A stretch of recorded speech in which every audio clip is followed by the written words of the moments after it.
Alrighty, tighties, I'm going to show you how I go about flushing the power steering fluid out of a 1999 to 2014. I'm pretty sure those are the years. The GM 4.8, 5.3, and 6 liter truck engines, I believe, are all the same. The new fluid is clear, by the way. First things first, you want to jack up the car so that there is no weight on the front end. Tires only have to be a couple inches off the ground. That's because you're going to saw the wheel back and forth a whole bunch of times, and that's a lot easier to do without any weight on those tires, and a lot easier on all your steering components. I'm also running a hydroboost, so we're also going to be pressing down on the brake pedal a whole bunch as well to clear the fluid out of there. So the first thing that we're going to want to do is just get as much of that old dirty fluid out of there. This is just a syringe and some 8-inch plastic tubing I got from Princess Auto. I think both of them, it was like $10. And just sucking out as much of that fluid as possible until you get to a point that there's no fluid left in the reservoir. I like to have a empty power steering jug that I can put this fluid into, because then I know how much fluid I've taken out of the system and how much that I can add back in. Now you're just going to keep sucking this fluid out until you get to a point that there's just no more fluid left in the reservoir.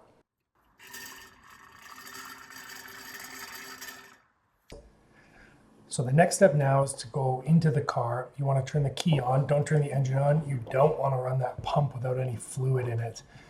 And then what we're going to do is cycle the steering wheel from lock to lock, back and forth 5 or 6 times. All the way to the right is 1, all the way to the left is 2, all the way to the right is 3, till you get 5 to 6 times total cycle. As you work more fluid out of the system, the steering wheel is going to get lighter and lighter and lighter and lighter. So then, once you've done that lock to lock 5 to 6 times, you want to press the pedal, brake pedal, all the way down, let it come all the way back up 3 times. That's going to then pump as much fluid that's in that hydroboost system back into that reservoir too. So we're basically just cycling the fluid to refill the reservoir and then repeat all of the sucking out of that fluid again. Now you're going to repeat this cycle a whole bunch of times until basically you get to the point that there's just no more fluid getting into the reservoir anymore.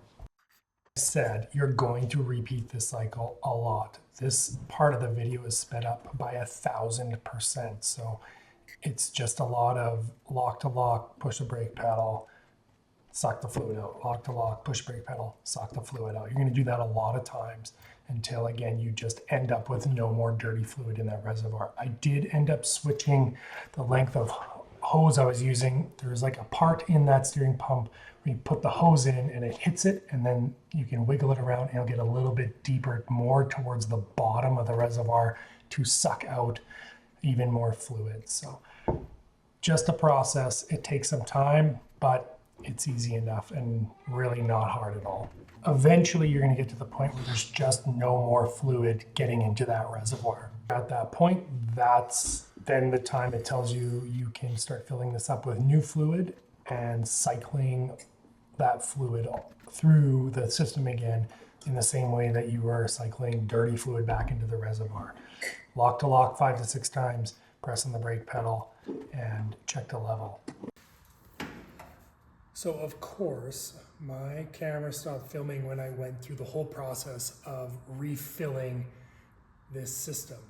But if you made it this far and have done the lock to lock, push pedal, sucking the fluid out, it's no different. That's just the reverse. So what I like to do is use a funnel, take the cap off, put a funnel in, take the new fluid. I fill that reservoir up like to the top the first time, because there's a lot of fluid. You got to cycle through this again. So I fill it to the top, I use a funnel. Don't dump in a whole quart. It only takes about 1/3 to fill that reservoir. It's not as much as you probably think. So I would fill the reservoir to the top the first go, and then again, do the lock to lock, back and forth, push the brake pedal. I do this twice when I'm filling it. I find it gets the fluid through there better and faster. It doesn't produce really much of any air in there. And then once I've filled it, cycled it, take the funnel out, I will just quickly check the level, and it gives me an idea if the fluid is, there's still a ton of fluid in there, there's nothing in there, it's half full, just so that then I can put in more fluid if it's needed. Now, this is why I like to use a jug when I take the fluid out, because then I know how much I can put back in. It will get to a point that you're going to do that process a bunch of times, the fluid level won't move. That's when you want to go into your car, start it, and then cycle it lock to lock again, push the brake pedal, cycle lock to lock, push the brake pedal while the car's running, then turn it off. Check the fluid level, it will have changed, and then repeat the process again and go on. What I find is that the fluid level gets to a point to where you basically just have to go and drive it. Drive it around for a while, it'll work out some air, and it will cycle the fluid through there better, but you want to make sure it's as full as it can be before you do that. Then after that, it's just checking the fluid level and making sure you're putting as much fluid back in there as you trick out. It's also important to note that there's, I don't know if you'll be able to see this on the camera, there's a cold fill line and a hot fill line. So the cold fill is the engine hasn't been running at all. The fluid's not warmed up or anything. So you want to make sure it's filled to the cold fill line when it's cold, obviously. And then as it heats up, it will expand and the reservoir will hold more fluid, that sort of thing, and it's going to get to that full line. If you overflow it, I've done that before by accident, it shouldn't really affect anything. These have a little spring in them and it should just kind of puke fluid out, but it makes a big mess. So that would be the process to cycle in new fluid and look at it. Now, depending how dirty your fluid is, you may have to do this a few times. I usually get through about a quart of power steering fluid each cycle I do with this. The start of the video where you saw how brown that fluid was, it was super brown when I did this the first time. So I've done it twice now, and I'm hoping this last go around clears it so the fluid is relatively clear. If not, I'll do it once more. But depending how dirty it is, I've seen power steering fluid that's basically black. You'll probably have to do this process 3 or 4 or 5 times maybe. But either way, that's how you do it. Drain it, fill it, cycle it, and it's ready to go. Lastly, I just like spraying everything down with brake clean after the fact.